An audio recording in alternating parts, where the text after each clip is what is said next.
जादुई कुएं। एक बार राजा कृष्णदेव राय ने अपने गृहमंत्री को राज्य में अनेक कुएं बनाने का आदेश दिया। गर्मियां पास आ रही थी, इसलिए राजा चाहते थे कि कुएं शीघ्र तैयार हो जाएं, ताकि लोगों को गर्मियों में थोड़ी राहत मिल सके। गृहमंत्री ने इस कार्य के लिए शाही कोष से बहुत सा धन लिया। शीघ्र ही राजा के आदेशानुसार नगर में अनेक कुएं तैयार हो गए।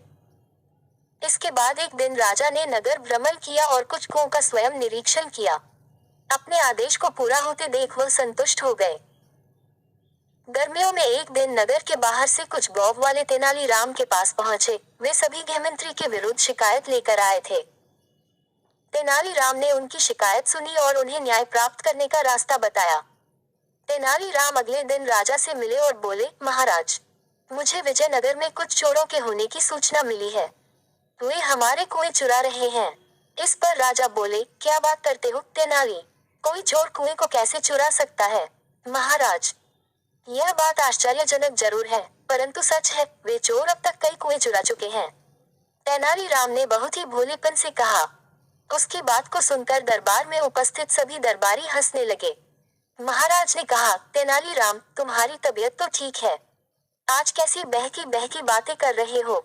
तुम्हारी बातों पर कोई भी व्यक्ति विश्वास नहीं कर सकता।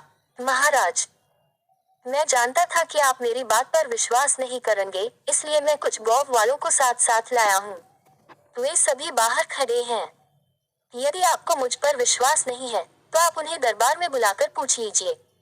वह आपको सारी बात विस्तार पूर्वक बता देंगे। राजा ने बाहर खड़े गौव वालों को दरबार में बुलवाया। एक गौव वाला बोला, महाराज, गृहमंत्री द्वारा बनाए गए सभी कुएं समाप्त हो गए हैं। आप स्वयं देख सकते हैं। राजा ने उनकी बात मान ली और गृहमंत्री तेनालीराम कुछ दरबारियों तथा गौव वालों के साथ कुओं का निरीक्षण करने के लिए चल दिए। पूरे नगर का निरीक्षण करने के पश्चात उन्होंने पाया कि राजधानी के आसपास के अन्य स्थानों तथा गांवों में कोई कुआं नहीं है। राजा को यह पता लगते देख गृहमंत्री घबरा गया। वास्तव में उसने कुछ कुओं को ही बनाने का आदेश दिया था। बचा हुआ धन उसने अपनी सुख सुविधाओं पर व्यय कर दिया। अब तक राजा भी तेनालीराम की बात का अर्थ समझ चुके थे। वे गृहमंत्री पर क्रोधित होने लगे। तभी तेनालीराम बीच में बोल पड़ा, महाराज, इसमें इनका कोई दोष नहीं है। वास्तव में वे जादुई कुएं थे, जो बनने के कुछ दिन बाद ही हवा में समाप्त हो गए। अपनी बात समाप्त कर तेनालीराम गृहमंत्री की ओर देखने लगा।